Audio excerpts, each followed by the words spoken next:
you're aware, we have a webinar going. This is the first time that we've attempted such a thing. We've been working with IT on a number of fronts to improve our communication using technology, so that's going to be a theme moving forward.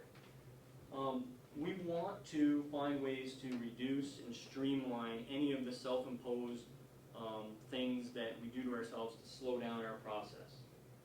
We have a lot of business rules that have developed over time. Some of them make sense, some of them may not make sense moving into the future under the Accelerated Bridge Program. We want to sit down with everybody and talk about how we can reduce those controls. The Everyday Counts initiative, the FHWA has rolled out. One of their fundamental themes is take advantage of all the flexibility that exists within the law and rules that we work in. And so we definitely want to take that approach, actually look at what we're required to do, not what we do. We've started utilizing innovative contracting. Under the Accelerated Bridge Program, we're starting out with the idea that one size does not fit all in terms of contracting. I know that many of you folks have seen contracts that are going out lately with incentive-disincentive clauses. We're starting to use A+B bidding. We've adopted the use of design-build. We're discussing CMGC as an approach to contract, and we've even got an experimental contracting method under the SEP 14 rules that we've been using a lot, and there's more in the works. So the approach that tailoring the contracting method to what we're trying to achieve in accelerating the project. And the last thing is that a fundamental theme is accelerated bridge construction is the future of bridge construction in Vermont. We're going to be seeing that on many projects. So what do we hope the outcome of the Accelerated Bridge Program is going to be? It's just a quick graphic. We've got the top graphic shows a conventional process, a 12-month scoping, a 60-month design phase, three months of procurement, and 24 months of construction. And what we're hoping our target for the Accelerated Bridge Program would be the 12 months of scoping, because we think that's important, and then getting it down to somewhere around 24 months of design, and then the 3 months of procurement, and to get these projects constructed within one construction season. So the result is really a savings of about 48 months of time, or 4 years over conventional. So talk just briefly about accelerated bridge construction, ABC. I know that everybody in this room knows that acronym, but the way that we've been talking about this more than accelerated bridge construction is really, it's more about innovative bridge construction. It's not enough just to say we're going to go faster and build it faster. It requires new construction techniques and new expectations from our contractors.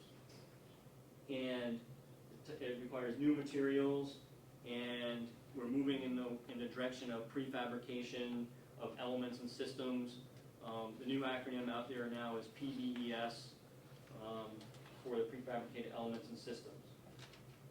And how ABC fits into the overall goals for the Accelerated Bridge Program is accelerated bridge construction allows us to consider closing roads in many locations that we wouldn't if we were doing a conventional project. And how does that fit into our goals of the Accelerated Bridge Program is it allows us to avoid resources that we would hit if we didn't close the road. The way that we've done things for many years is construct temporary bridges off alignment to maintain traffic. So if we don't have to construct a temporary bridge, we're avoiding the need to get right-of-way for the temporary bridge, the utility impacts that are caused by the temporary bridge, resource identification and mitigation, and also we're greatly reducing the construction time and the design time. And the other goal of the accelerating the bridge construction is that it's safer for the traveling public, and it's safer for the workers because you're reducing their exposure to traffic while they're constructing. So short-term road closures is what we've been spending a lot of time discussing with folks in the state. And what we're telling them is, look, it's not the right solution for all locations, but it is for many. And we are beginning the effort to come up with an evaluation tool that's going to allow us to determine how we consistently and fairly determine where a road closure makes sense. And some of the factors that we've started to evaluate are certainly the traffic volume, the duration of the closure, how far are we detouring when we do close a road, what is the community effect on the school systems and pedestrians and the emergency response. But one of the most important factors that we've started to realize is that sometimes the reason why projects hang around in the design phase a long time is that you just can't build it conventionally. Sometimes one of the only solutions to a project is to close the road regardless of some of the impacts on the other factors. So we're starting to move some projects that, what we call legacy projects that have been around for 10 or 20 years because we couldn't come up with a solution, but by closing the road, we're moving forward with those. So that's an important component in the Accelerated Bridge Program. So just some key points to wrap up this part.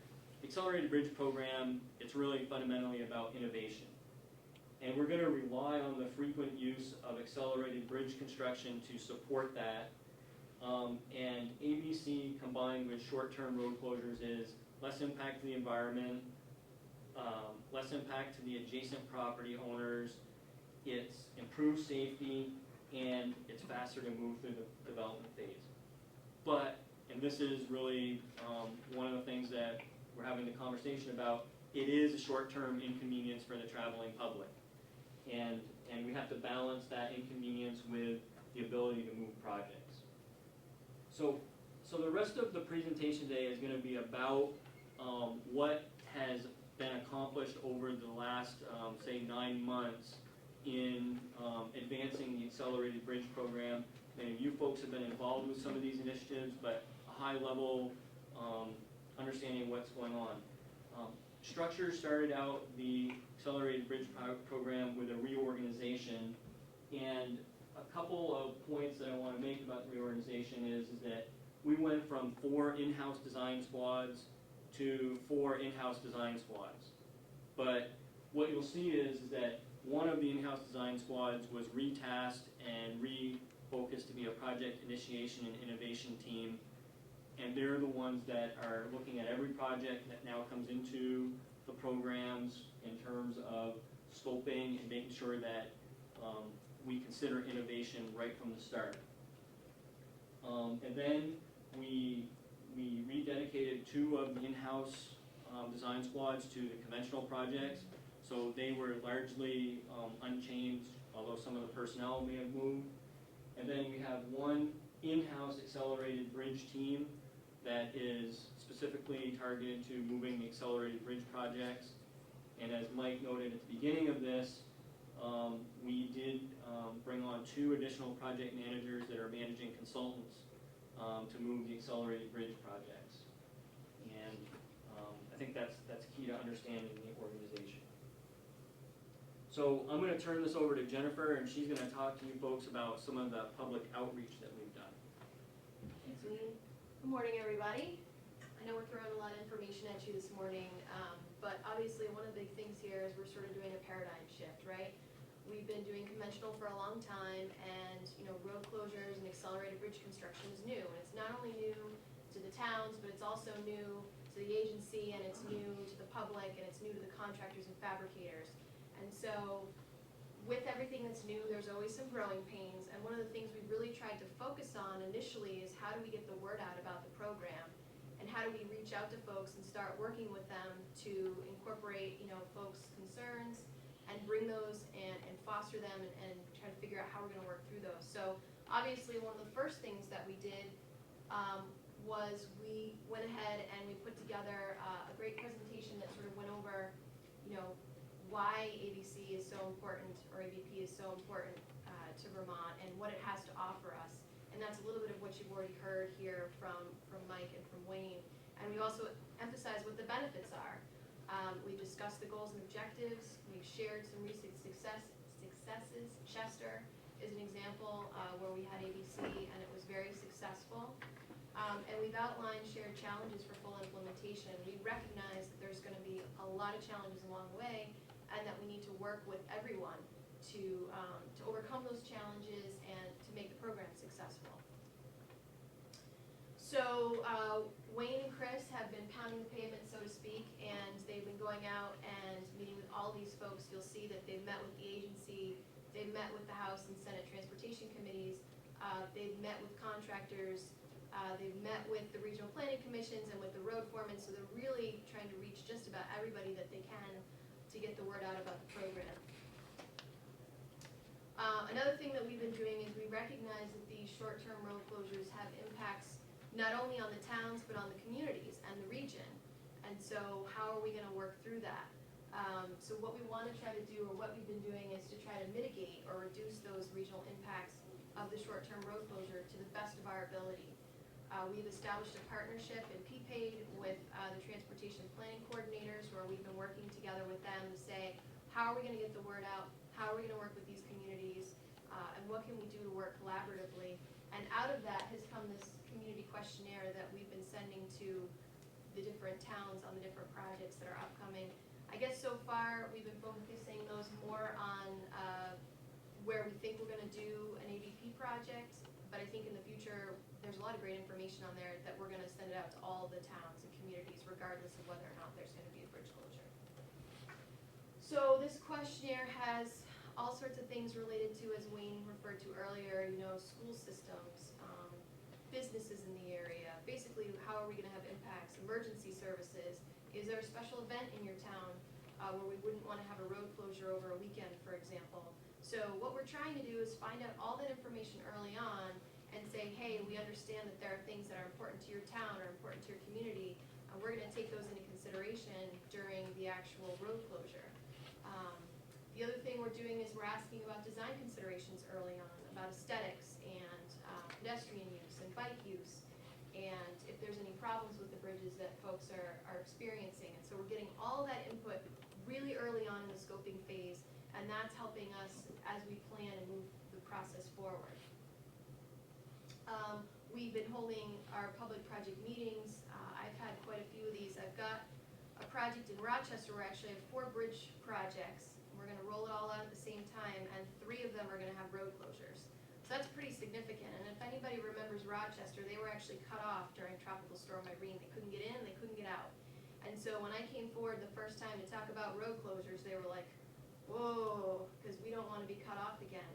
And so it's been a lot of working with them to make them feel comfortable about the road closures, to explain to them why ABC is good, get in, get out, stay out. Why we want to do all 4 projects in one summer. If we didn't, we'd be there for 3 or 4 construction seasons. And do you really want that in your town for 3 or 4 construction seasons? And so I think they're starting to understand and recognize that this is great for their community, and they're starting to have a lot of support for these projects. So again, we're stressing what the decreased impacts are of ABC and the increases to safety in the traveling public, and we've been answering